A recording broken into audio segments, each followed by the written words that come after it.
Hello and welcome to the NBA Slate Breakdown for January 20th. I'm Big Italy 42 here talking about tonight's big 11-game slate. So since we have such a huge slate, I'll try to keep each game kind of short for you, give you the totals, odds, injury concerns, things of that nature. So without further ado, let's start off here at the top.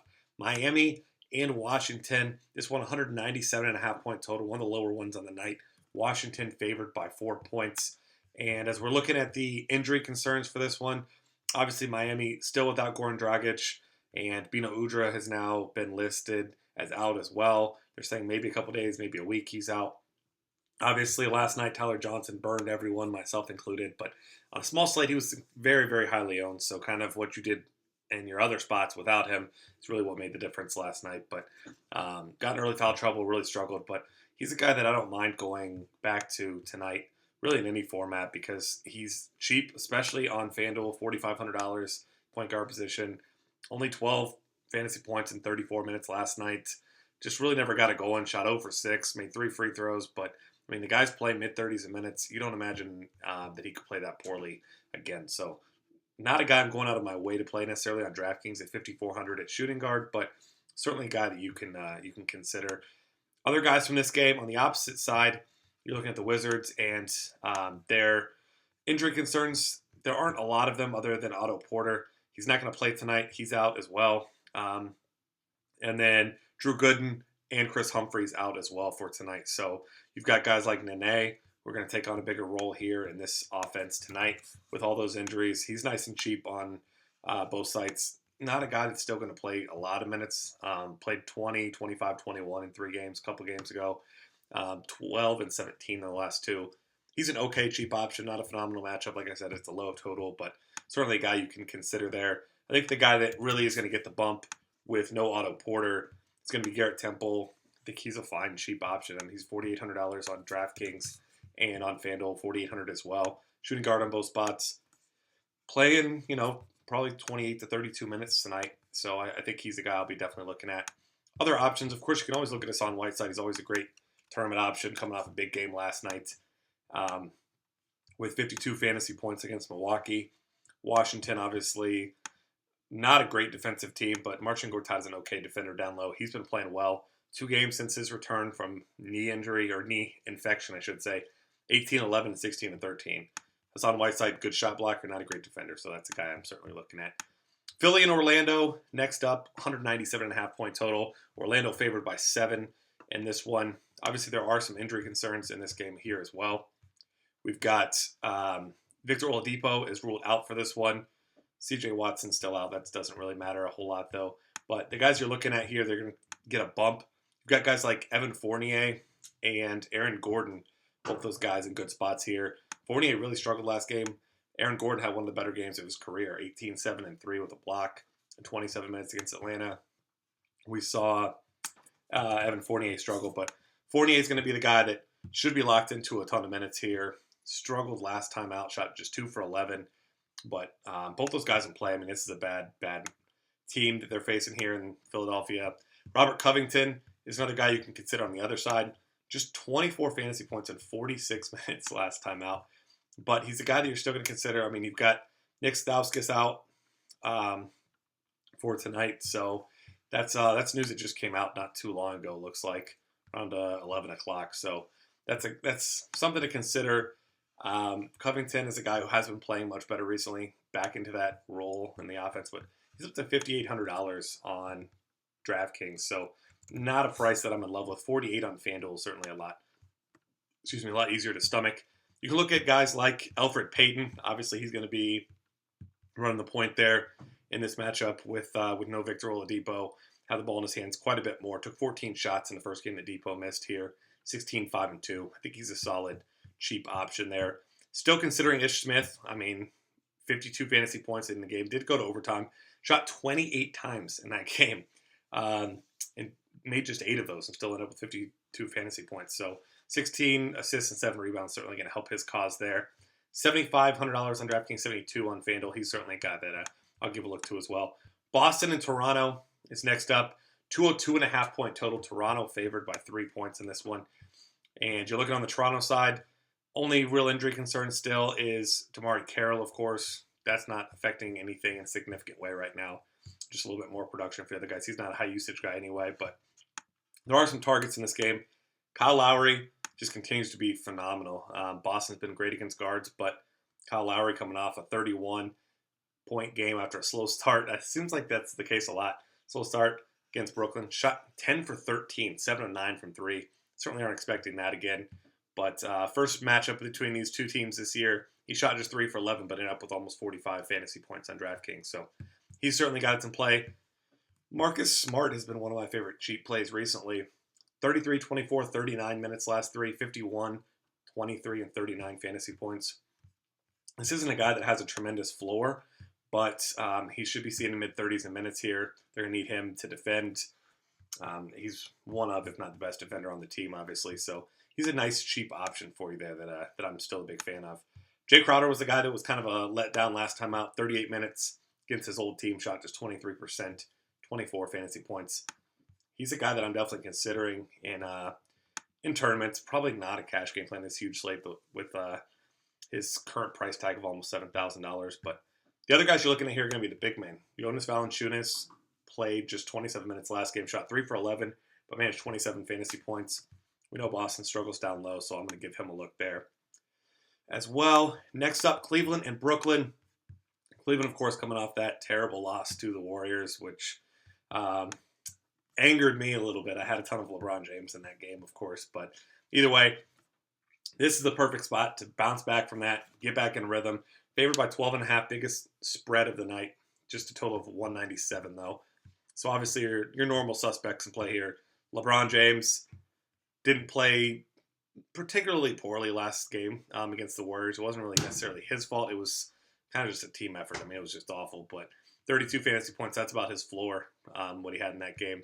Has faced Brooklyn one time this year, 46 fantasy points in 35 minutes. So LeBron, as always, in play there.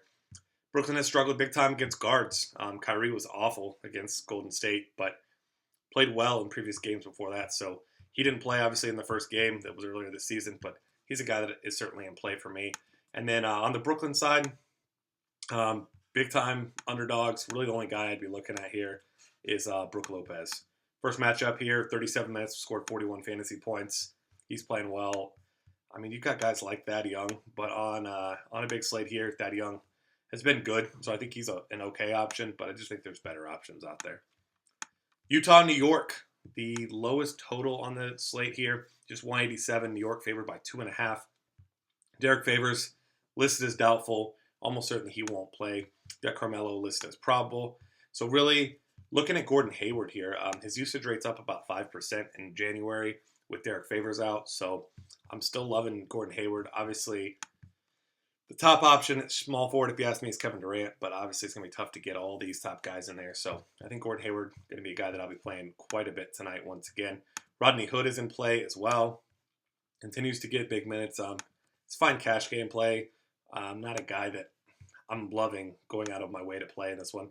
In all likelihood, the only other guy I'll probably be playing outside of Gordon Hayward in this game, Trey Lyles has been playing really well. 29, 33, and 25 fantasy points in 39, 30, and 27 minutes. So certainly a guy that you want to look at. He's $5,000 on DraftKings and on FanDuel. He's only 43. So you need a cheap power forward play. Stick in there in your cash games. I think he's probably your best bet there, honestly. All right, next up, Charlotte and OKC.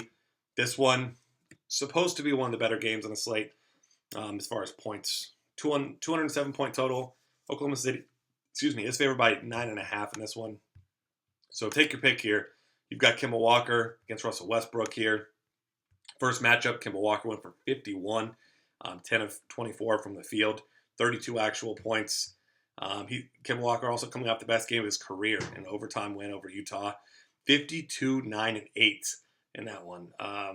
80 fantasy points on DraftKings. So this one could be one of those fun ones. You know, we talk about those guards versus guards. Russell Westbrook only 35 fantasy points in that first matchup. So obviously it's just one game. Doesn't actually mean anything. But I think Durant is the guy that I'm paying for if I'm paying up in this game. Was tremendous in the first game against this team. Took just 13 shots, but scored 55 fantasy points. This is just Kevin Durant playing very well last night. 61 fantasy points, 30 and 12. I'm a huge fan of his here. And Outside of that, looking at some injury concerns, of course, you've got Jeremy Lamb, who's sitting here as questionable for tonight. We'll see if he goes. If he doesn't, obviously Jeremy Lin going to be the guy that takes on a little bit bigger of a role there. As far as OKC goes, no injuries on that side. Next up, we've got Detroit and Houston. This one, obviously, going to be an interesting one. It's got a big total, 206.5, just a 3-point spread. Houston favored in this one at home. James Harden just continues to not reach value. Not going to have a great matchup tonight against Kentavious Caldwell-Pope, who is a good defender. Caldwell-Pope's the guy you can throw in there for cheap at 5,800. Houston gives up a ton of fantasy points to shooting guards. Then you look at the up at top, and you've got your injury concerns there with Houston. There's not a lot of them.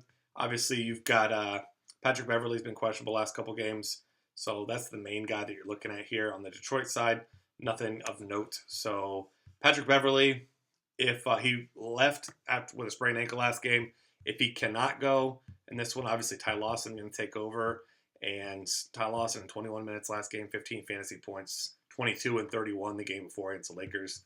Not a guy that I'll probably be playing in anything but a tournament tonight, but certainly a guy you can consider.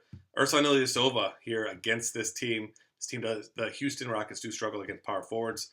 Ilyasova coming off a great game against Chicago with 41 fantasy points, so I'll give him a look there as well. And then, of course, the two big men down low, Dwight Howard coming off of, I don't know the numbers as far as his career, but one of the best games you'll ever see for a big man.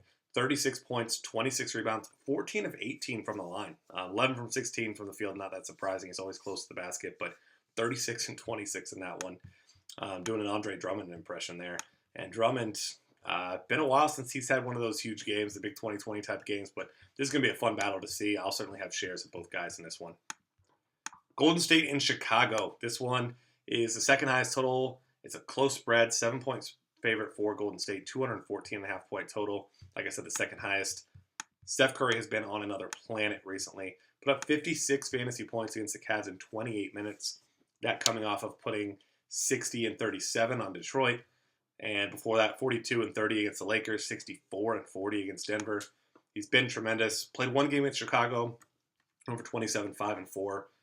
Nearly 46 fantasy points. So those aren't Steph Curry type numbers, but I mean, this is a great matchup for him. Derrick Rose and company struggle to defend point guards. Steph Curry just so happens to be the best in the world. I do think that if I'm paying up for any one guard, it'll certainly be him over Westbrook. Still think I prefer a guy that I'll get to here in a minute as the top overall play, but I think Curry's very, very close in that one. So Jimmy Butler, dollar for dollar, especially on DraftKings, probably my favorite play in this game. Over 9K on FanDuel is tough. But Jimmy Butler against this team had a monster game the first time out. Obviously, Derrick Rose didn't play that game, but shot 11 for 21, 28, 9, and 7 with 3 steals. Jimmy Butler's going to be the key to this game if they're going to contend and potentially win this game. I'm looking forward to watching this one, and I'm definitely looking forward to rostering myself some Jimmy Butler. Other guys in play, Klay Thompson, you could put in a tournament. I don't like playing guys against Jimmy Butler, even if it is Klay Thompson, so that's kind of a no thanks for me. You can look at Harrison Barnes. He's an interesting tournament option for me because Chicago does struggle against wing players. But elsewhere, I mean, you got your guys down low. You got Pau Gasol, 38 and 26 minutes against Golden State first time out. Draymond Green, he struggled big time in that game, just 26 fantasy points. But that was earlier in the season. He's kind of taken on his bigger role now. I think both those guys just tournament options for me here. But I think if you're looking for a cash game option down low, it's going to be probably Taj Gibson at power forward for me. All right, next up, getting down to the last couple games, Minnesota at Dallas. This one is listed at 199 point total. Dallas favored by 9 points in this one. Not a whole lot to love in this one. You got to like Dirk Nowitzki. Continues to be a great cash game play. Really only blip on this radar was the Spurs game, but we've been over this a million times. This is kind of a situation where you just kind of give these guys a pass for struggling against the Spurs. Andrew Wiggins played well last night with 21, 4, and 2 with 3 steals. He's a fine cash game play. Not a guy I'll probably play in tournaments because he just does not have upside. Ricky Rubio hasn't been playing a ton of minutes, hasn't been great. That's kind of a no thanks for me, despite the good matchup here.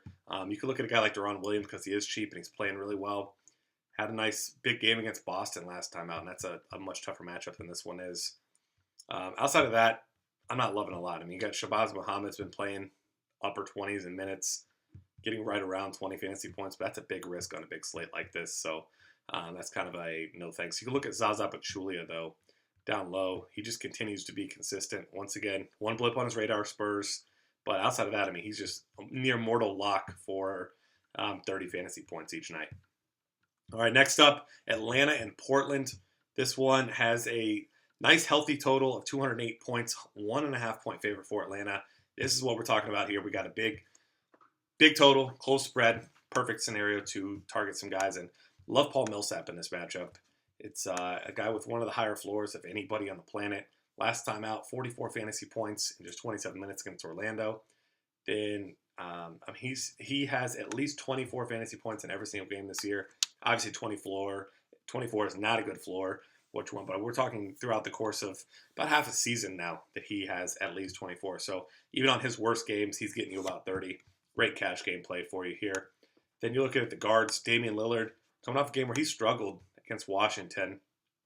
Just 27 fantasy points, just 19 against Philly the game before that after 4 straight huge games. So I think he's a nice bounce back candidate tonight, especially on FanDuel, $8,800.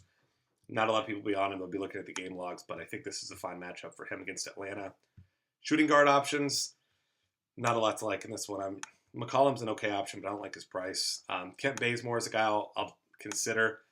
His minutes and his production have kind of been trending down, though. Just 5 fantasy points in his last game.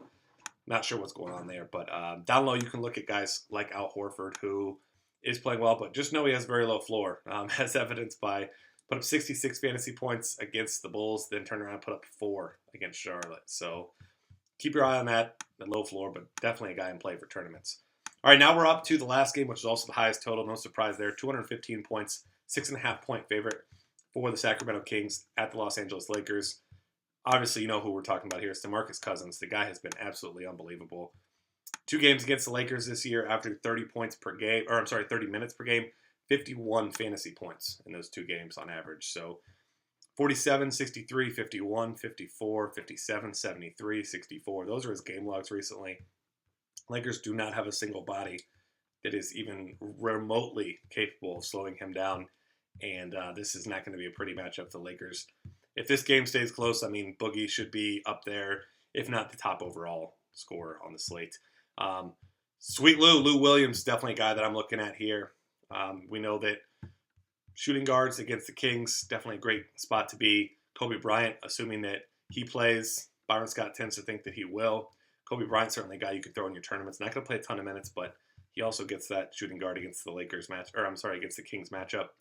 Rajon Rondo has had some decent games against the Lakers as well. 39 fantasy points per game in 29 minutes. He's in a good spot. I'm a little bit hesitant to load up completely on Kings and cash games because we know the Lakers certainly do have the potential to get blown out in this one. But the other guy you'd be looking at would be Rudy Gay. He's been playing very well recently, very well against the Lakers. I mean, as most players do. But certainly pick your spots here. If you only get one, certainly Cousins is the guy you want. All right, that'll wrap things up for us here. Find us on Twitter at DF Cafe. Subscribe to this YouTube channel. Check out all the rest of our content at dailyfantasycafe.com.